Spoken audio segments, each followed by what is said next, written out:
Baik, banyak orang saudara-saudara kita menuduh kita dengan Wahabi, ya. Maka mungkin mereka tidak tahu siapa Syekh Muhammad bin Abdul Wahab rahimahullahu taala. Apalagi banyak orang-orang Syiah yang menyebarkan isu bahwasanya Wahabi mengkafirkan kaum muslimin, Wahabi ya suka menumpahkan darah kaum muslimin, ya, dan macam-macam tuduhan. Wahabi mengharamkan ziarah kubur, Wahabi mengharamkan salawat kepada Nabi sallallahu alaihi wasallam, tuduhan yang dihembuskan.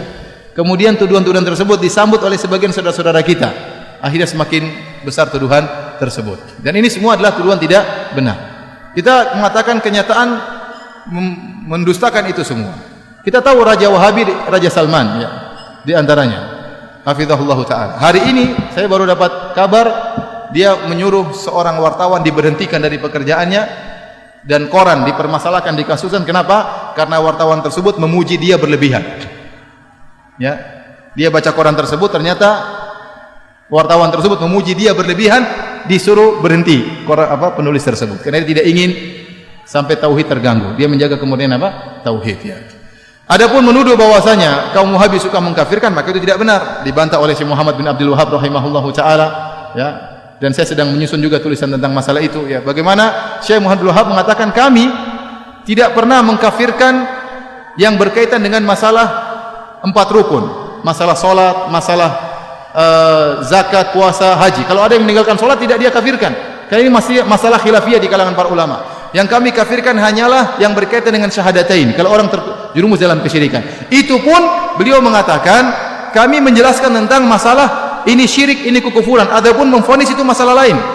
Makanya beliau dalam pernyataan mengatakan bagaimana kami mengkafirkan orang-orang sementara ada orang yang beribadah di kuburan Ahmad Al-Badawi tidak kami kafirkan karena dia tidak tahu. Bagaimana kemudian kami dituduh mengkafirkan orang-orang? Apalagi kemudian dituduhkan suka menumpahkan darah kaum muslimin. Apakah ada jemaah haji yang pergi ke Arab Saudi ketakutan dibunuh oleh orang Arab Saudi? Bukankah Saudi itu sarangnya Wahabi? Semua penduduk Saudi rata-rata Wahabi. Apakah ada jemaah haji yang ketakutan kalau ketemu orang Arab Saudi? Ya, yang akan dirampas hartanya, akan dibunuh? Enggak ada, itu omong kosong. Atau kalau Arab Saudi memberi bantuan gratisan banyak, pelayanan, ya. Bahkan Raja Salman kalau sudah memberikan bantuan, sebelumnya Raja Malik Abdullah kalau sudah beri bantuan kemana saja, Suriah dibantu luar biasa, jutaan orang Suriah dibantu di Arab Saudi, ya. Kemudian bantuan terhadap Palestina, kumpulin duit langsung entah berapa triliun langsung dikirim ke Palestina, bantuan yang ini tidak jarang diekspos. Di tanah air kita juga banyak bantuan, ya. Banyak masjid-masjid dibangun, ya. Sering yang membangun masjid tidak tanya-tanya apakah masjidnya itu orangnya tahlilan atau tidak ada pertanyaan, pokoknya butuh masjid bangun. Betapa banyak orang bangun masjid, tidak ditanya mauludan atau tahlilan, tidak, bangun masjid. Betapa banyak pondok-pondok dibantu, ya. Ya. Kemudian juga, ya, Suriah, Yaman dibantu. Secara madhab kalau kita bicara akidah ada perbedaan, ya.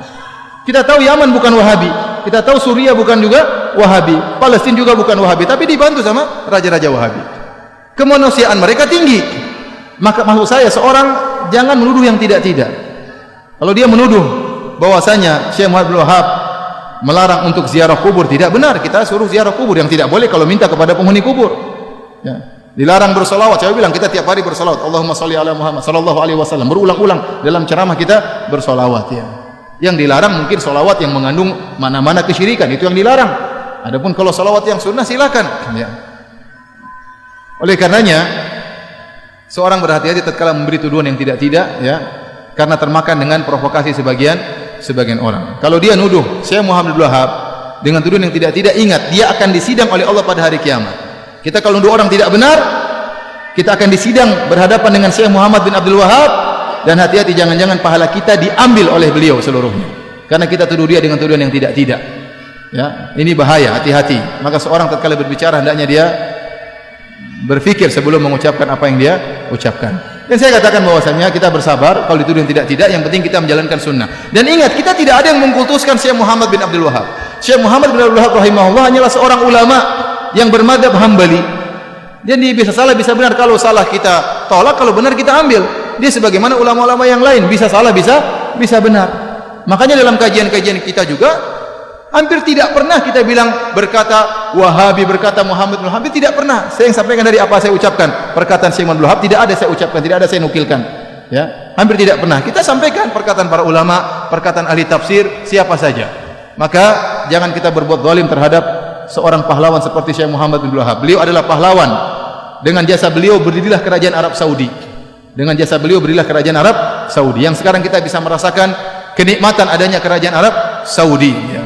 Adanya ketentraman, adanya keamanan, adanya ibadah yang tentram di sana. Bagaimana bantuan kerajaan Arab Saudi kepada negara-negara Islam, itu salah satu jasanya Syekh Muhammad bin Abdul Wahhab rahimahullahu taala. Jadi saya sering sampaikan, Syekh Muhammad bin Abdul Wahhab itu di Saudi seperti tuanku Imam Bonjol di tanah air kita, seperti Pangeran Diponegoro di tanah air kita. Maka mereka cinta kepada pahlawan mereka, wajar. Kalau mereka cinta, mereka pelajari buku-bukunya, tapi mereka tidak fanatik. Kalau salah dibilang salah. Wallahu a'lam bishawab.